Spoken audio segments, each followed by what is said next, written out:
네, 반갑습니다. 우리 조선 후기, 조선 말기 이야기하고 있는데요. 조선 말기 중에 순조, 순조, 헌종, 철종. 그러니까 우리 정조대왕께서 1800년에 돌아가셨으니까요. 돌아가신 후 바로 또 정조대왕의 아들이었던 순조 이야기를 하고 있어요. 이제는 1월달 중순이 벌써 다 돼가고 있고요. 벌써 곧 있으면 정초가 이제 얼마 안 남았네요. 정월 초하루 1월 25, 26 이때가 이제 정월 초하루가 되는데요. 우리 불자들은 정월 초하루가 되면 부처님 전에 찾아가서 세배를 드리셔야 되겠죠. 부처님을 가장 소중하고 훌륭하고 부처님을 늘 자주 찾아뵙고 해야 될 이유, 왜 그런지 아시나요? 나의 마음의 본성을 찾기 위해서 부처님께 예배하고 부처님을 찾아가는 것이죠.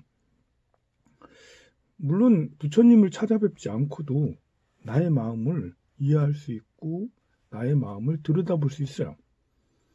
그런데 우리에게 외부의 대상으로 외부에 계신 부처님을 이 안으로 들어오는 게 훨씬 더 쉽다란 말이죠. 내 자신이 스스로 찾아가기는 쉽지가 않아요. 왜냐하면 우리는 다른 욕망에 쫓겨가기가 쉬우니까요. 뭐 더 편한 것을 찾고 싶고 더 많은 재물을 갖고 싶고 또 우리나라는 이렇게 남들과 비교를 또 많이 하고 다른 사람보다 더 좋게 되길, 최소한 다른 사람하고 비슷하게 되길 바라기 때문에 더 많은 걸 누리고 싶은 게 사람의 욕망이듯이 내 마음을 더 풍요롭게, 내 마음을 찾아가는 그렇게 생각하는 사람이 많으면 그러면 저절로 나도 내 마음을 찾아가겠지만 세상 사람 중에 내 마음을 찾아서, 나 자신을 찾아서 열심히 부단히 노력하는 사람은 잘 없거든요. 그래서 몸 따로 마음 따로, 몸은 여기 있지만 마음은 과거에 가 있거나 마음은 미래에 가 있거나 마음은 여기 아닌 다른 대상에 가 있는 경우가 많아요. 몸이 미래에 가 있거나 과거에 가 있거나 다른 곳에 가 있으면 마음이, 그러면 이게 이제 몸과 마음의 불일치로 괴로움이 유발되고요.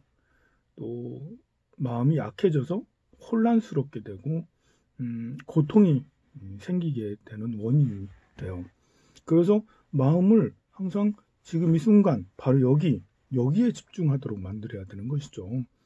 그러면 내가 이제 무엇을 하더라도, 밥을 먹더라도, 그리고 글을 쓰더라도, 청소를 하더라도, 아니면 화장실 가더라도, 아니면 누군가 대화하더라도 마음이, 생각이 딴 데가 있으면 그러면 무의미한 시간이 되기가 쉬워요. 누구랑 같이 있어도 같이 있는 게 아니고요. 내가 설거지를 하더라도, 공양을 하더라도 이게 뭐 이렇게 이렇게 공양을 하더라도 이게 훌륭한 영양가가 되질 못해요. 딴 생각하면서 먹으면 그게 몸에 이로운 영양소로 변하지가 않고요. 청소를 하더라도, 운동을, 걷기를 하더라도 딴 생각을 하고 있으면 이게 신체 근육에 큰 도움이 안 될 수도 있어요. 그런데 내 마음이 나에게 와 있고, 나에게 와 있으면 앞에 있는 상대에게 진실해질 수 있고요. 정성을 다할 수가 있어요. 그래서 진짜로 사랑하는 사람하고는 딴 생각하면 안 돼요. 사랑하는 사람과 같이 차를 타고 있고 같이 대화를 할 때 딴 생각하면 얼굴이 벌써 굳어져요. 딴 생각하면. 물론 이제 재밌는 생각하면 즐겁겠지만 우리가 마음이 과거에 가 있거나 마음이 미래에 가 있거나 아니면 마음이 다른 대상에 가 있을 때 기분 좋은 사람은 별로 없거든요. 뭔가 심각하거든요. 그러니 이렇게 누구랑 같이 있을 때 마음을 딴 데 두면 괴롭기가, 상대가 저 사람은 뭐하지? 별로 사람은 상대가 내가 존중받고 있다는 느낌이 안 들어요. 관심받고 있다는, 나에게 뭔가 최선을 다하고 있다는 생각이 안 들죠. 그냥 아니 오히려 멀리 있다라는 저 사람은 나를 좋아하지 않나? 아빠가 왜 이래? 엄마가 왜 이래? 아 친구라는 사람이 왜 저래? 애인이라는 사람이 왜 저래? 이런 식이 되는 거죠. 그러니 누구랑 같이 소중한 사람일수록 같이 있을 때는 딴 생각을 하지 마세요. 바로 이 순간에 있어야 돼요. 그럼 어떻게 해야지 이 순간에 있냐? 그냥 웃으면 미소를 띄우면 바로 이 순간으로 있게 돼요. 한번 여러분들 미소를 띄워보세요. 한번 미소 지어보세요. 이상하게 신기하게 미소 지으면 내가 미소를 지어야 되니까 현재 지금 이 순간으로 와 있게 된다니까요.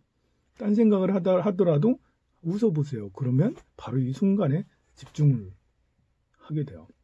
그래서 마음 챙김을 하면 아 내가 지금 여기에 있어야겠다. 이 순간에 충실해야겠다.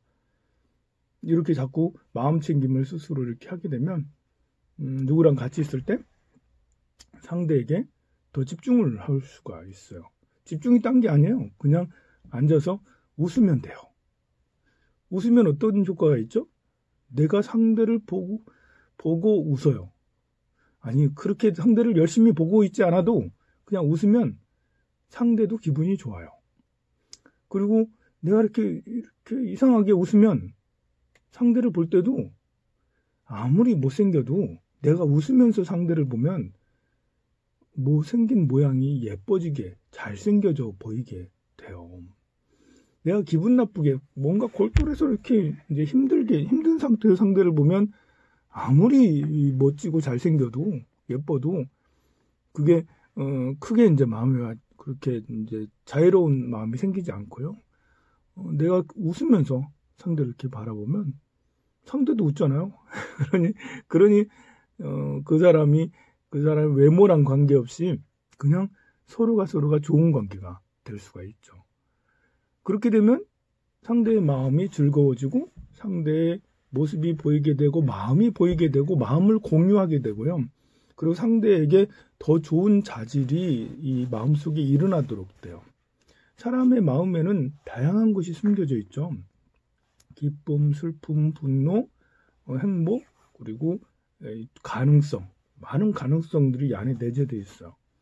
어떤 사람은 글쓰기 능력이 있고 어떤 사람은 말 잘하기 능력이 있고 어떤 사람은 그림을 잘 그리는 능력이 있고 어떤 사람은 좋은 기술을 익힐 수 있는 능력이 되어 있고 어떤 사람은 책임을 잘 질 수 있는 어떤 사람은 약속을 잘 지키는 이런 많은 능력들이 있는데 이런 능력은 우리가 관심을 가져줄 때 자애로운 모습으로 지그시 봐줄 때 자애로운 미소로 지그시 봐줄 때 그 안에 있는 그런 좋은 속성들이 막 자라게 돼요. 근데 그렇지 않고 심각한 표정으로 딴 생각을 하고 있으면 같이 있는 사람이 같이 기분 나쁘잖아요. 기분 나쁘면 그런 마음속에 자라는 것이 분노가 자라게 되고요. 그리고 좌절이 자라게 되고 무관심이 자라게 되고 슬픔이 자라게 되고 우울이 자라게 되고 고독이 자라게 돼요. 그래서 같이 있어도 행복하지 않아요. 같이 있어도 같이 있는 게 아닌 거예요.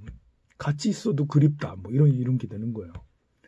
그래서 최소한 같이 있는 사람에게는 사람과 있을 때는 첫째로 미소.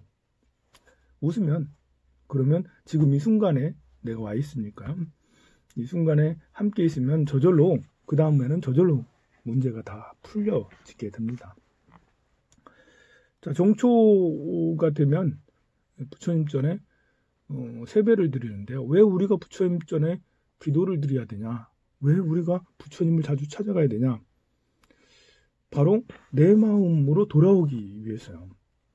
부처님이 알려주시는 지혜잖아요. 잘 웃으라고, 항상 마음 챙김을 하라고, 올바른 견해를 가지라고, 좋은 말을 하라고, 그리고 좋은 행동을 하라고, 그리고 탐욕과 성내 머리석은 버리라고, 나 자신을 보아라 라고 그렇게 늘 말씀을 하시잖아요. 이 말을 우리가 어디 가서 듣겠어요. 나 자신의 마음을 봐서 지혜를 성장시키게 하는 그런 장소. 학원 가면 그런 거 해주나요? 학원 가면 지식을 알려주죠. 우리가 그러면 극장에 가면 연극하거나 극장에 가면 그것을 알려주나요? 아니죠. 심심하지 말라고 거기서는 우리에게 기쁨을 주잖아요. 노래방 가면 해주나요? 아니죠. 직장 가면 해주나요? 직장은 일을 시키잖아요. 그러면 대학 안과에 가면 그걸 해주나요? 아닙니다. 산에 가면 그걸 해주나요? 아니죠. 부처님 전에 가야지 부처님의 말씀을 우리가 들을 수 있고 그걸 통해서 나 자신으로 돌아오는 나의 지혜, 내 마음속에 있는 불성을 꺼낼 수 있고 내 마음속에 있는 행복을 꺼낼 수 있고 내 마음속에 있는 자애심 그리고 평등과 평온의 마음 그리고 다투지 않는 마음 폭력이 없는 마음 이런 마음들을 우리가 꺼냈을 수가 있는 거야. 그래서 부처님 전에 가는 거야. 부처님 전에 하나라도 쌀을 더 올리기 위해서 가는 게 아니고요. 불전을 1,000원, 2,000원을 더 내기 위해서 가는 게 아니고요. 가서 부처님을 만나고 내가 부처님과 같이 되고자 가는 것이죠. 그래서 절에는 프로그램을 만들어서 1월 1일 날 첫 해가 시작되는 경자년이 시작되는 그런 때는 와서 기도 좀 하세요 해서 해마다 정초 기도를 하라고 권하죠. 1월 1일 날 부처님 전에 그 세배를 드리지 못하면 정월초 3일이나 4일이나 이런 때 이제 정초기도 입제를 하거든요. 그러면 그때 가서 입제하는 날 가가지고 정초기도를 같이 하고 되도록이면 매일매일 정초기도 하면 보통 일주일 정도 하거든요. 많이 하는 데는 보름까지 하는 데도 있고요. 매일 다닐 수 있으면 제일 좋아요. 가가지고 정초기도 하는 동안 매일 가서 기도를 하고 뭐 출근을 하든 기도를 하고 볼일을 보든 뭐 그렇게 하면 참 좋죠. 그래서 지금 정초기도 접수 기간이니까 여러분들은 가까운 절에 다니는 절에 전화를 드리든 직접 가든 해서 정초기도 올리러 왔어요 해가지고 정초기도 올리시고 기도 기간 동안 같이 함께 기도를 하시기 바랍니다. 어떤 분들은 기도만 올려놓고 그냥 안 하시는 분도 있는데 안 하는 것보다는 기도도 안 올리는 것보다는 낫지만 그래도 기도하는 기간에는 집에서라도 기도하면 좋겠어요. 절에는 참 이상한 소문들이 이렇게 많아요. 집에서 기도하면 안 돼요? 집에서 기도하면 이상한 일 생기나요? 사실 우리가 그냥 상식적으로 생각해 봅시다. 기도라는 게 뭐겠어요? 기도라는 건 마음 수양이잖아요. 마음을 닦는 거예요. 마음을 닦는 것이니까 금강경을 독송하든 관세음보살 연부를 하든 신묘장구대다라니 하면서 주력을 하든 모두 다 마음을 닦는 거거든요. 마음을 닦는데 장소가 뭐 아무래도 다 같이 모여서 공동체에서 수행하는 게 더 좋죠. 마음을 닦는 게. 그러면 공동체 아닌 데서는 기도하면 안 되나? 아니죠. 공동체 아닌 데서도 여러분들 책 읽을 때 책 읽으면 지혜가 생기잖아. 이제 이렇게 인문학 서적을 읽으면 나 자신 지혜가 단련이 되잖아요. 인문학 서적을 집에서는 읽지 말고 도서관에서만 읽어야 될까요? 아니잖아요. 도서관에서도 읽고 집에서도 읽고 화장실에서도 읽고 어디 차에 타고 가서도 읽고 언제든 인문학 서적을 읽을 수가 있죠. 읽길 권하죠. 그렇게 공부를 하라고. 마찬가지예요. 불법의 수행도 내 지혜를 닦는 거잖아요. 인문학 서적을 읽는 거랑 별반 다르지 않아요. 근데 지장경은 집에서 하면 안 되고 108배도 어떤 사람은 집에서 하면 안 된다고요? 이렇게 얘기하는 사람도 있어요. 108배든 1000배든 3000배든 집에서 하든 뭐 이렇게 광장에서 하든 절에서 하든 괜찮아요. 광장에서 하면 어떻고 산꼭대기에서 하면 어떻고 물속에서는 안 되겠네. 108배가 어디서든 하도 괜찮습니다. 그것을 이상하게 이렇게 무슨 어떤 그걸 하면 뭐가 들린다, 뭐 신이 들린다 이렇게 사람을 겁박을 해서는 안 돼. 겁박하지 말아요. 그럼 부처님 말씀은 지혜의 말씀이지 이게 무슨 신의 말씀 이런 게 아닌 거예요. 신의 말씀으로 가득 찬 그런 것들도 막 하고 그러는데 그런 거 관계없이 그냥 어디서나 하면 됩니다. 열심히 이렇게 수행 정진을 하는 것이 더 중요하죠. 자, 우리가 이제 오늘은 홍경래의 난을 한번 생각을 해볼게요. 홍경래 난. 홍경래 난은 1811년에 난 거죠. 정조가 돌아가시고 정조가 죽고 한 10년, 11년째 되는 때 홍경래 난이 일어나요. 그러면 정조를 이어서 순조가 정치를 잘못했냐?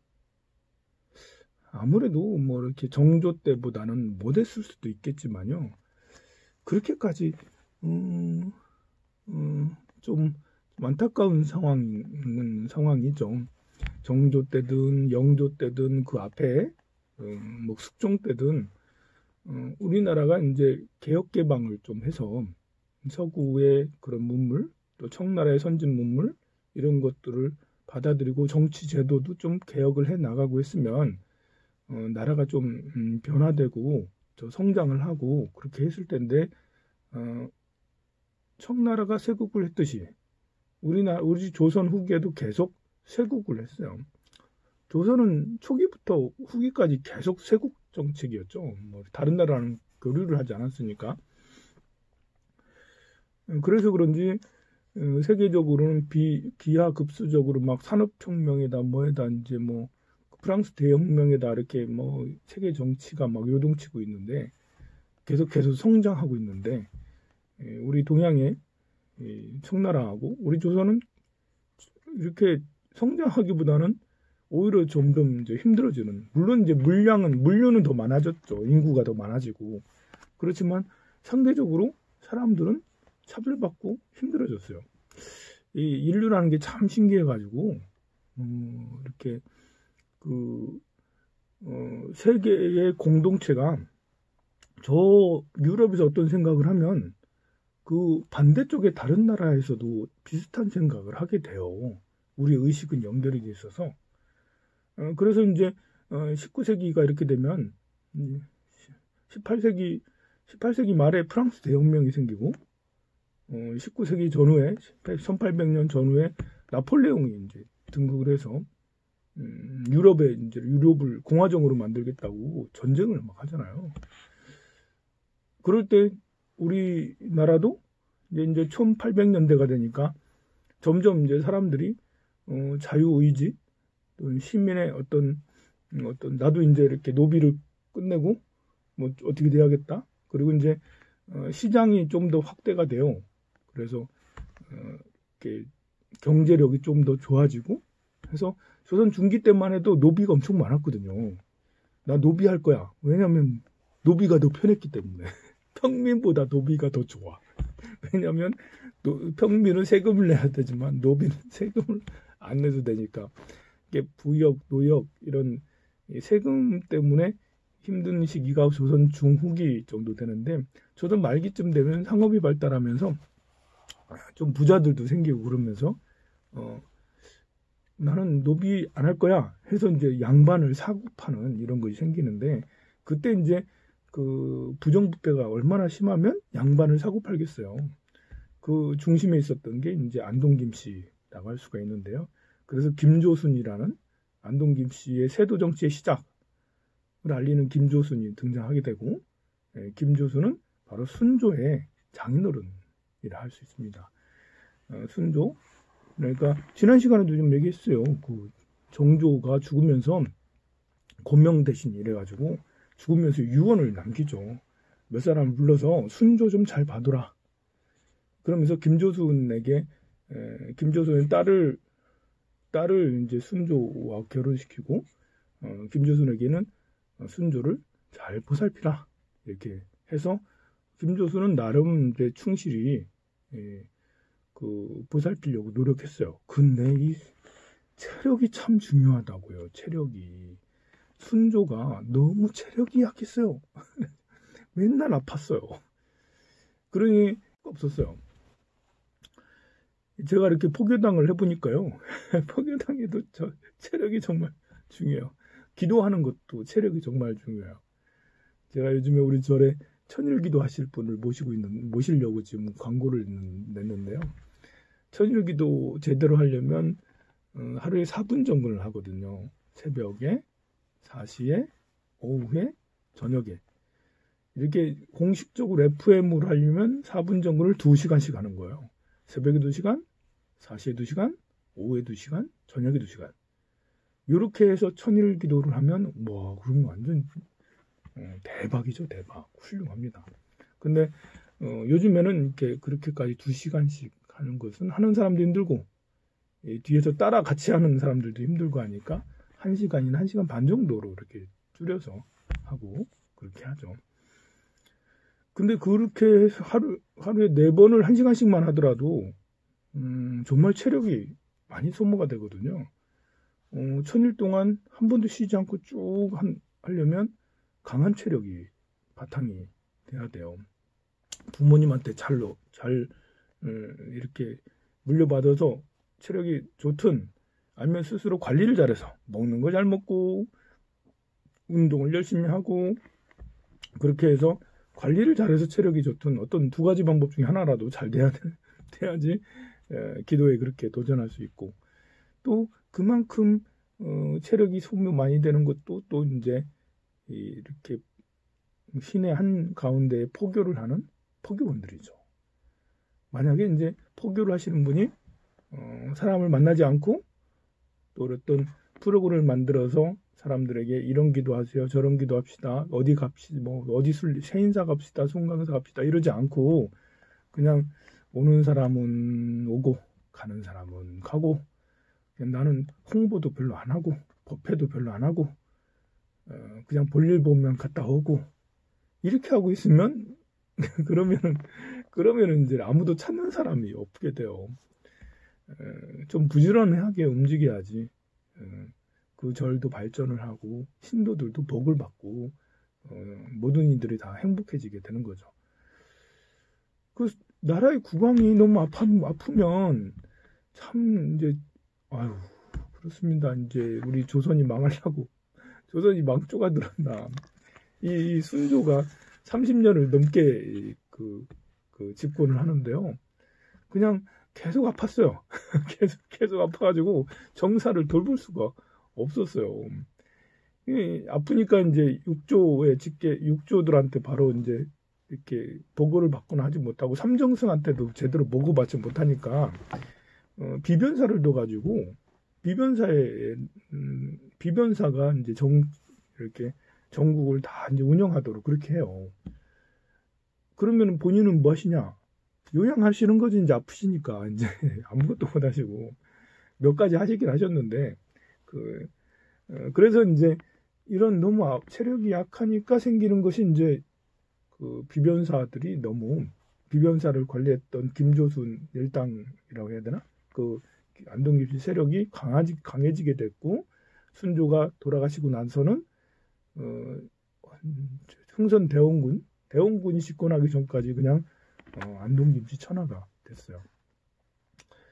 몇 년만 정치가 이렇게 제대로 되지 않아도 국민들은 피부로 느껴지게 되겠죠. 그 1800년대가 되면 정말 이게 1년 1년이 중요하게 되는 때가 되니까요. 그래서 그런지 평안도에 반란이 일어났어요. 홍경래의 날이죠. 이 지역감정이 뭐 박정희 대통령 이런 때 만들어졌다 이런 주장하고 또 이렇게 이승만 대통령 때 만들었다 이런 주장도 하고 그러지만 사실 지역감정은 되게 오래됐습니다. 고려시대 때도 그 지역감정이 있었고요. 뭐 이제 백제 신라 뭐 이런 지역감정, 고구려 백제 신라 이런 지역감정이 그 이후에 왜 없었을 것 같아요. 말이 잘 안 맞네요. 있었어요 그때도. 조선시대도 차별이라는 게 있었어요. 지역 차별이라는 게. 특히 이제 서북지역은 조선 거의 전체적으로 뭐 고려시대 때부터 좀 차별을 많이 받았어요.